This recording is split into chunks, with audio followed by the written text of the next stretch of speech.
Beach FM, locals talking to locals. And we say good morning to the chair of the Paraparaumu Raumati Community Board, Johnny Best. Good morning, Johnny. Good morning, Nigel. How are you this morning? Well, I'm well. Did you enjoy the rugby in the weekend? Yes, it was a fantastic game, wasn't it? Good on you. Okay. Now, you had a meeting last week, didn't you? The Paraparaumu Board meeting. You had a bit of an update on the Paraparaumu Station. A lot of work going on down there, Johnny. Everything under control? Yes, so as you can see, there's some interim works actually happening there at the station, so it's all go for the 15th, where they'll have at least 4 bus stops in there for the new bus service. So when will they get that finished, Johnny? Well, before the 15th, so I'm not quite sure when they're going to have that finished, but they're actually working on it now, so they're actually ahead of schedule as far as getting the work started, from my understanding. Right. And I see the intercity bus terminal southbound is going to be in Raumati Road. Is that a permanent position, or is it going to be moved back to the main road eventually? I think at this stage it's just an interim measure, but of course, you know, once the revocation work happens, then there'll be a sort of a transport hub there on the main highway. Okay. Yeah, northbound hasn't. Yeah. We'll probably find out a little bit more once we have somebody come to our next meeting from NZTA to talk about the revocation process, and hopefully we'll have council staff be able to give us a bit of an update as well. Right. Well, by that time we should be underway, shouldn't we? When's your next meeting? Our next meeting is on the 31st of July. All right. So if we're going to have everything finished by the 15th, you'll have an update on how things are working, no doubt.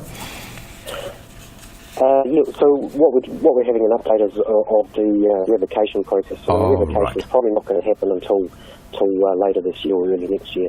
Yeah, it's getting pushed back a wee bit, isn't it? It was supposed to be in a couple of years after the expressway had been finished. Well, we've passed that date. Yeah, they are a little bit late starting. I think there's been a few issues there with NZTA, but my understanding is that they were going to do a staged approach for the works, and I think they're just going to accelerate those works and have more works happening at the same time. Of course, they've got to update the existing State Highway 1 to a good condition before they hand it over, haven't they? Yes, that's correct, yeah. Any areas down your way that need sort of updating a wee bit?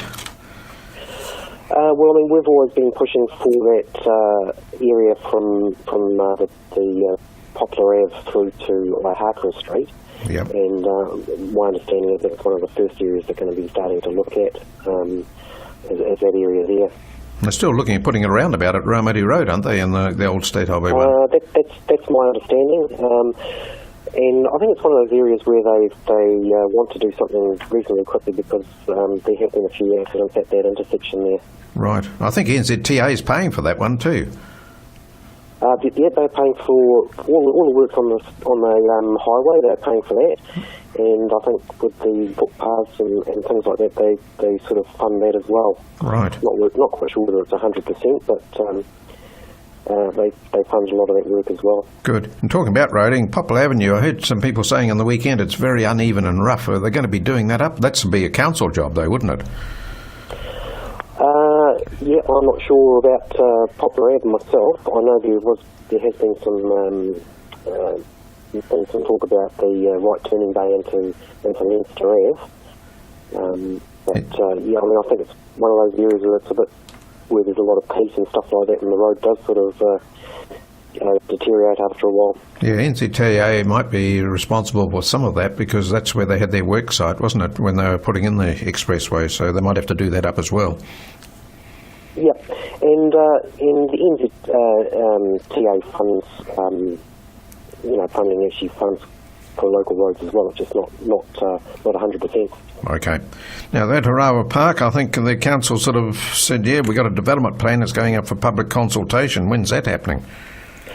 So there's a council meeting this week on Thursday, and I note one of the items on the agenda is the approval to go out for public consultation, which should be happening, I think, starts on the 9th of July. Okay, good as gold. What else came out of the meeting on Tuesday night there, Johnny?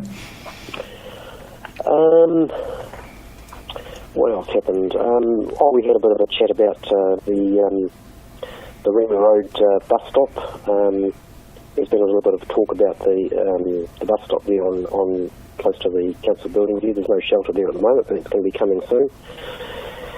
And the seats there, people are sort of wondering why the seats are sort of facing away from the street, but that's all part of the bigger picture of the town centre project, so that's all work in progress. Good. It won't be happening for a wee while though. And you had a little bit of money to give away to those who may have applied for $500? We've had to leave that until our next meeting, until the next round of funding, so we ran out of money. All right, Johnny, well, have a very good week and we'll talk to you next Monday. All right, great stuff. Thank you. Johnny Bess, Chair of the Paraparaumu Raumati Community Board here on Beach FM. 106.3 Beach FM.